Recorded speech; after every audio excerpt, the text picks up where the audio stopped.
Time শিডিউলটা কখনো এটা maintain হয় না। আতঙ্ক কাজ করছিল যে আমরা ভোগান্তির মধ্যে পড়বো। ঢাকা সিলেট রুটে এমনিতেই রুটটা ভালো না, ভালো ইঞ্জিন সেখানে দেওয়া যায় না রুটের কারণে। টাইম শিডিউলটা কখনো এটা মেনটেন হয় না। এই যে কালনী এক্সপ্রেস ট্রেনটা 2:55-তে ছাড়ার কথা, প্রতিনিয়তই 2 ঘন্টা 2.5 ঘন্টা বিলম্বতে ছাড়ে।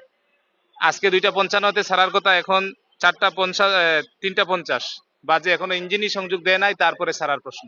এতগুলা যাত্রী বসে আছে, রমজানের মাস, কোথায় ইফতার করবে, কোথায় বাড়িতে যাবে, এই এই টাইম শিডিউলটা লেগেই থাকে।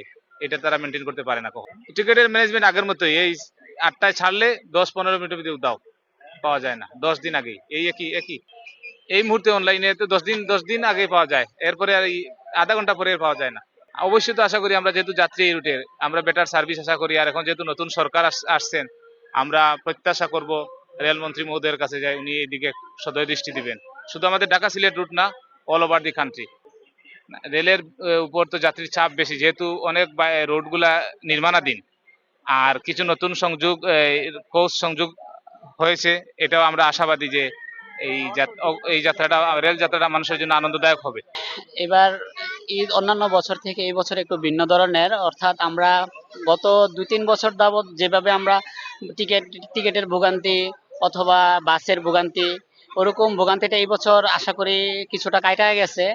তবে বর্তমানে যে আমাদের যে আশেপাশের কান্ট্রিগুলোতে যে আপনার যুদ্ধ চলতেছে, ওই ক্ষেত্রে অনুযায়ী যে তেলের যে একটা সংকট, যেটার দ্বারা আমাদের বাসের অথবা ট্রেনের একটা মানুষের ভিতরে একটা আতঙ্ক কাজ করছিল যে আমরা ভোগান্তির মধ্যে পড়বো। তবে এটা মনে হচ্ছে যে হবে না আশা করি। যেমন আমি যেমন এই টিকিট কাটছি, হ্যাঁ, অটোমেটিকলি অন্যান্য বছরের চাইতে এই বছর খুব সুন্দরভাবে টিকিট কাটতে পারছি আলহামদুলিল্লাহ। এই যে আমি এখন সময় মতো যাচ্ছি, হ্যাঁ, এটা একটা খুব ভালো একটা ফলপ্রসূ হয়েছে এই বছর আলহামদুলিল্লাহ।